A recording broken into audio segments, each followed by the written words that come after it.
like without that being in there, the kids are really just victims. They don't.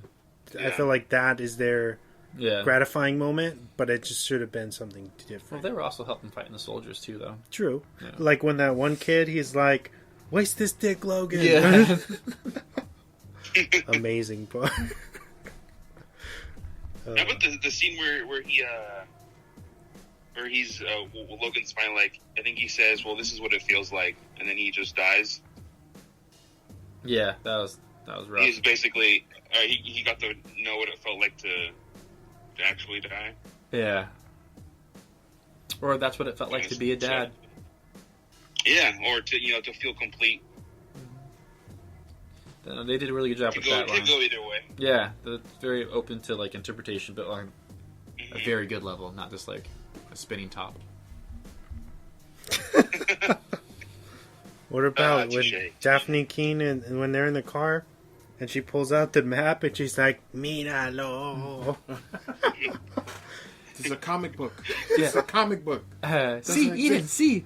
No, I like the kids cut his hair to look like Logan. Cut his beard. Oh yeah, that was awesome. And they had the Wolverine action figure again with the colors. Like we don't. Yeah, he's wearing the costume. I think they just did it just to fuck with you. Like, you know what they should do in Doctor Strange for that cameo? Put him in a comic accurate suit. Give Hugh Jackman that.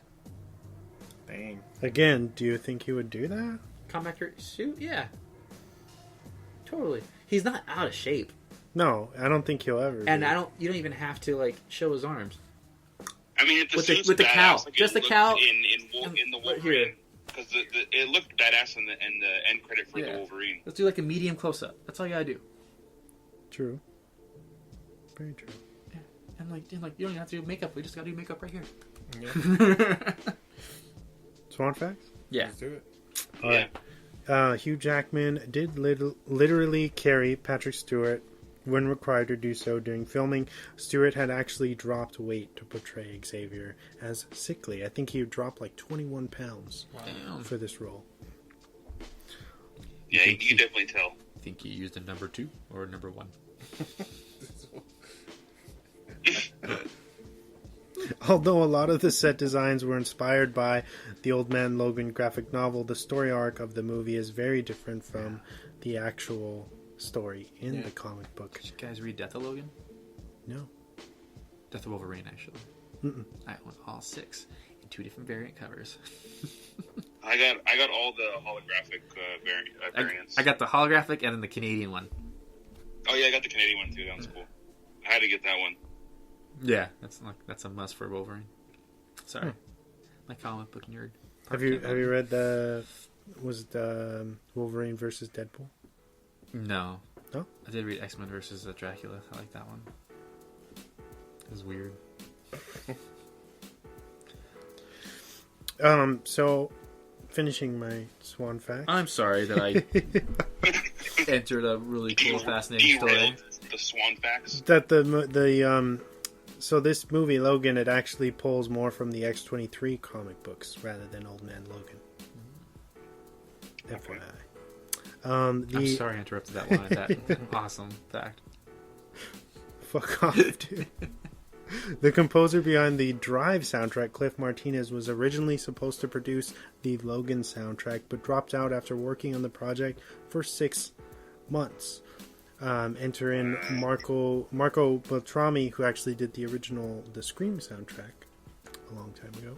And he's known for a lot of work, but he actually had only about 6 weeks, I think, to work on the Logan soundtrack, which is not a lot of time. No. I wonder if they use a lot of stuff. Maybe they own it. I don't know. This soundtrack, it feels like there's a lot of like harmonics, definitely. Western-y. Yeah. No, what part was it? It was really strong in one part, and I was like, "Oh, I don't remember noticing that before." Whereas, like, if I heard like tumbleweeds in the background, it would totally make sense. Yeah. But like, I forgot, fuck, what part was it? Damn. But no, I remember hearing that. I was like, "Oh, I don't remember hearing that in that much detail before." Stranger Things 11, Millie Bobby Brown actually auditioned for the role of X-23. Yeah, but they got a Spanish actress. I know. Yeah, so it makes sense. She's Spanish. I think they said that they auditioned over like 1,000 little girls. Damn. That'd be really hard to find one. She was good. Yeah. She's better in this than she's in Her Majesty, like His Dark Materials. Yeah. But it's because she's older and she's like trying to act now. Oh. You know what I mean? Yeah. But like she'll get out of that. She's still good at it. It's just I think her family comes from like her mom is a accomplished Broadway actor, and then her dad is like somebody famous. oh, so she's born fucked up.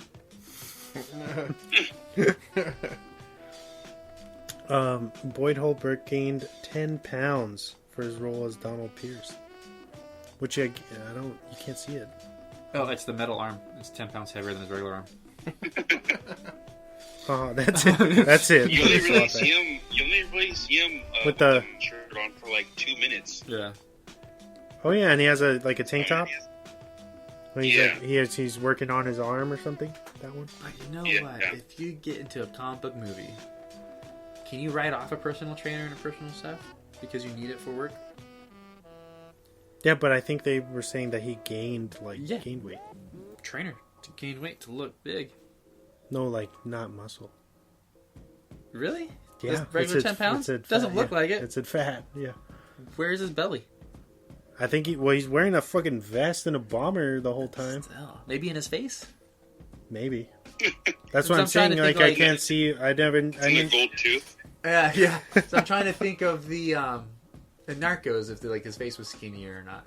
that's the thing. Is I or think maybe he was a little thinner than It's that. a little thinner. Yeah. he just pulls But it off. I guess. It's almost like insignificant. You can't even really tell. Yeah. Looks like they were just fishing the ad stuff. Like, hey, just say that he gained 10 pounds. Okay. But yeah, that's the end of my Swan facts. I also wanted to talk about that cool writing aspect of them, like kind of weaving in throughout the story how Logan is contemplating suicide with the adamantium bullet, Right, yeah. and they tie that in at the end where He did kill himself. technically, Ooh. yeah, it's kind of a dark. It's a very dark, bleak moment when you really put that together. You're like, oh shit. Like, he put. Yeah. Because his, what's her name? Laura or X-23 uses that bullet to kill X-24 because otherwise he wasn't going to stop. He's a fucking maniac. And that bullet's been around since, what, like, X-Men Origins? I mean, we've always seen an adamantium bullet. Mm. About time to see what kind of damage it can really do. And, It took a chunk off of that dude's head. mm-hmm. Yeah. What we haven't talked about, and I know Chris wasn't with us when we did this, and it was around the time that Logan was still popular and had been out for a bit, but not. I think it was about to come out on Blu-ray.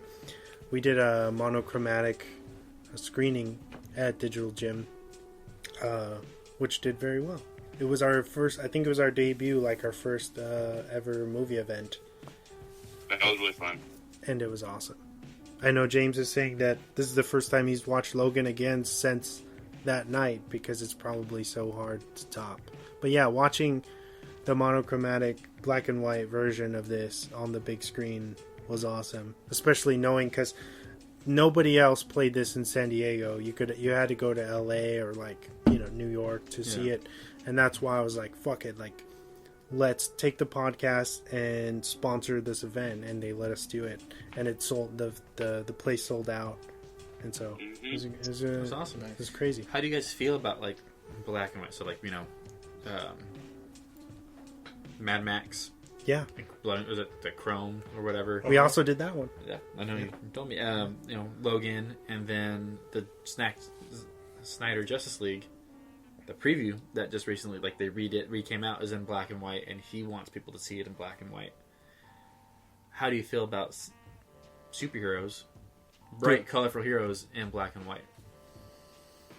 It has to depend on the movie. Yeah, It has to depend on how who's directing it and what they put as far as effects is concerned. Because some effects, I feel, in general, are work better with color. Yeah. Than they do with black and white. But you could get away with this movie. You get away with Mad Max. Mad Max is really good at, even though that movie is very colorful. Yeah. It does have the beautiful scenery. Yeah. Before it's so bleak. Yeah. And I'd say if you can offer both to your viewers, then just do both. Yeah. And let them decide. Yeah, they're definitely going to offer both. I wouldn't handicap your movie to only being. I mean, if it's just color, then that's just color. But don't only make it, monochromatic. Yeah, because I feel like kind of limiting as many views. people that love monochromatic, you have like a big even more hated it. Yeah, where they're just like, I don't understand. Like, I don't understand. Why would you do this? Remember when everyone hated on the fucking artist? Yeah. Oh, the Lighthouse. What's the other? Oh yeah, you're right. That's probably the most recent one. Lighthouse. Yeah, that is the most recent one. Which is, it's great, but it's also, it's a type. Like you gotta. It's a tough watch for a lot of people. Yeah, you gotta know. You have to be a fan. You have to be a real fan about it, because you can't go in there and be expecting a story. Like a real, it's very David. Yeah, it's very David Lynch. It's very much an actor's piece. Mm-hmm. Yeah. And you got what's his name showing his chops. So, the Green Goblin and Batman, Sparkle Batman. Willem Dafoe's awesome. Did you guys ever see like Hunter? That's what it's called, where he on the Tasmanian one. Where he's a sniper. Or no, he's hunting the last like Tasmanian devil, not devil. Tasmanian. It's like a real creature that they think is not extinct, but there's no proof of it being alive. I think It's like and it's really good. And he's hired to go hunt it and kill the last one in New Zealand. It's just called Hunter. I think it's called it's not Deer Hunter. I know. It's the Hunter or something. It has to be. Oh fuck! Really good. Willem Dafoe's really good. He's also Jesus Christ. Yeah, it's called The Hunter. Yeah, The Hunter. You played really good. Jesus Christ. Shout out. JC. 2011. Yeah, that's pretty old, but that's I remember watching that and I was really like, oh, I like that. But yeah, so I'm interested in the black and white, but like I don't know, the colors of futuristic movies in black and white are tough. Like, can you imagine watching Blade Runner 2049? That's the thing, is that I think that people think it's just a switch, but they actually go in. No, I know they have to do color corrections, but still, it's just like in X-Men and Logan, this one, there's some really good coloring in that background, and to switch it to black and white, you kind of really taken away from that. And it's because it's not like, I can see if you're switching to black and white because you really want to focus on, like, you're doing a lot of close-ups. They don't do a lot of close-ups and stuff. So, I don't know. It's just interesting. I like to hear. I'm sure there's somewhere where he says why they did it. So it'd be interesting. Maybe the extras or something. I think that's why your points are valid, and that's why that option is few and far between. They're not doing it with every. To me, I'd do black and white, so I don't have to fucking worry about lighting and color. That's true. That's the only save money. Yeah. Save money. If wear whatever the fuck you want. Just wear light colors or dark colors. That's what you gotta tell them. So we know what certain kind of gray we're looking for, and it'll all match. Because the more you get into the whole coloring, it's a fucking nightmare. A lot of work. It really does. Even color correction, like in something like a finished cut or something, it's so fucking tough to do. And a lot of people don't understand that how much work it goes into and what a big difference stuff. It makes. So it's... if you see a raw take, it's different than what you see on the thing, and it looks terrible. Once you see it, the sun fucks your shit up. Yeah. The sun will fuck your scene up if you don't properly film it right. But if you are a veteran of stuff like that, you're able to do it. But in the same aspect, black and white is an art form. It is a very far in between art form that a lot of people don't appreciate. I feel like with Lighthouse, it was like something that, like, I I can't see that movie in color anymore. Like if they offered Oh, a yeah. color version, I would not